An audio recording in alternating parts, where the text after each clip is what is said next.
Hello friends, एक बार आप सभी का फिर से नमस्ते इंग्लिश में स्वागत है। देखिए, आज का जो हमारा टॉपिक है वो है पार्ट्स ऑफ स्पीच, शब्द के भेद। देखिए, ये जो टॉपिक है ये नमस्ते इंग्लिश ऐप के बिगिनर लेवल का 28th लेसन है। तो स्टार्ट करते हैं अपना टॉपिक। तो सबसे पहले ये बताइए, एक सेंटेंस यानी एक वाक्य क्या होता है। एक वाक्य जिसमें हम शब्दों के समूह को यूज करते हैं, बहुत सारे शब्द यूज करते हैं, अ ग्रुप ऑफ वर्ड्स जिनका एक सेंटेंस में यूज होता है और उन्हीं शब्दों से उस सेंटेंस का कोई मीनिंग निकलता है, कोई सार्थक अर्थ निकलता है। तो देखिए, अब ये शब्द आते कहाँ से हैं। इन शब्दों को हम इन पार्ट्स में डिवाइड करते हैं, 8 पार्ट्स में। ये ही पार्ट्स ऑफ स्पीच हैं, शब्द के भेद हैं। देखिए, नाउन जिसे हम हिंदी में बोलते हैं संज्ञा, प्रोनाउन हिंदी में हम इसे बोलते हैं सर्वनाम, एडजेक्टिव विशेषण, वर्ब क्रिया, एडवर्ब इसे हम हिंदी में बोलते हैं क्रिया विशेषण, प्रपोजिशन संबंध सूचक, कंजक्शन संयोजक और लास्ट जो है वो है इंटरजेक्शन यानी विस्मयादि बोधक। तो देखिए, इस लेक्चर में हम सिर्फ 4 पार्ट्स ऑफ स्पीच पढ़ेंगे, noun, pronoun, adjective and verb. तो लास्ट के जो 4 पार्ट्स ऑफ स्पीच हैं वो हम नेक्स्ट वीडियो लेक्चर में पढ़ेंगे। तो स्टार्ट करते हैं अपना टॉपिक। तो शुरू करते हैं नाउन यानी संज्ञा से। देखिए, डेफिनेशन क्या कहती है। Noun is the name of a person, an animal, place और अ थिंग। किसी सेंटेंस में किसी व्यक्ति, जानवर, जगह या फिर किसी चीज का नाम बताने वाले शब्द को हम बोलते हैं संज्ञा यानी कि नाउन। अब देखिए एग्जाम्पल देखिए, Lisa is my classmate. Lisa, यहाँ पर हमें लड़की का नाम बताया गया है, व्यक्ति का नाम बताया गया है। तो लीजा क्या है, नाउन। अभी देखिए, मैंने आपको यहाँ पर सिर्फ एक ही एग्जाम्पल दिया है क्योंकि हम पार्ट्स ऑफ स्पीच के बारे में अभी हम ब्रीफ में ही डिस्कस कर रहे हैं। इन सभी पार्ट्स ऑफ स्पीच को हम डिटेल में डिस्कस करेंगे आप। तो नेक्स्ट देखिए, प्रोनाउन सर्वनाम। देखिए, डेफिनेशन क्या कहती है। Pronoun are words used in place of noun.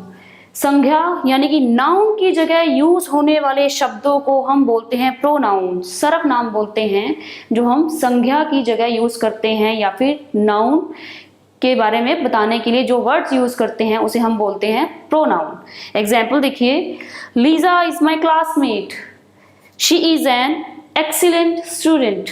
Lisa मेरी क्लासमेट है। अब देखिए, उसी के बारे में ही बात हो रही है। शी जो यूज हुआ है लीजा के लिए यूज हुआ है, लीजा को बता रहा है, नाउन को बता रहा है।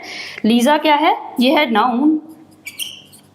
और जो शी यूज हुआ है वो भी लीजा के लिए यूज हुआ है, नाउन के लिए यूज हुआ है, नाउन को बता रहा है। तो ये क्या है, प्रोनाउन।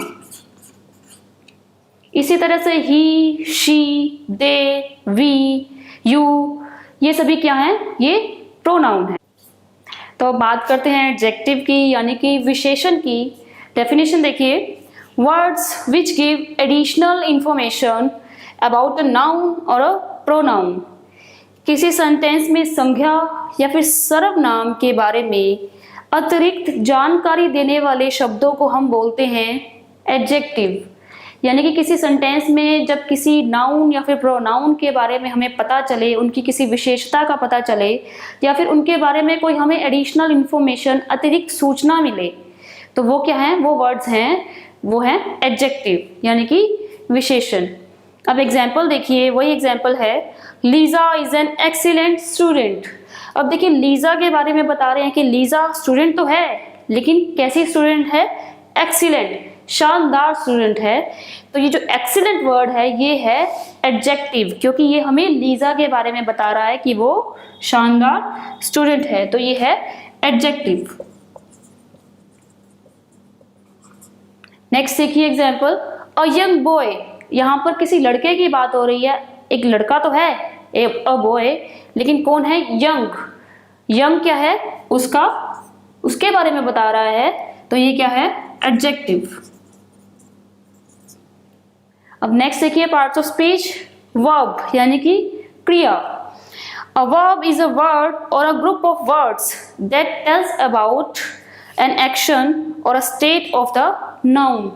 नाउन यानी कि संज्ञा के किसी एक्शन, किसी कार्य या फिर उसकी अवस्था को बताने वाले शब्द या फिर शब्दों के समूह को हम बोलते हैं क्रिया यानी कि वर्ब।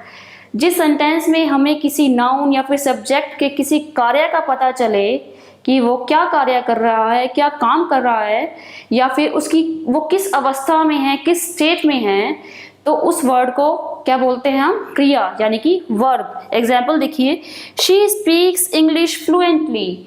वो इंग्लिश फ्लुएंटली बोलती है। यहाँ पर बोलने की बात हो रही है, मेन वर्ब की। ये जो स्पीक वर्ड है ये क्या है? वर्ब यानी कि मेन वर्ब। ये क्या है? वर्ब।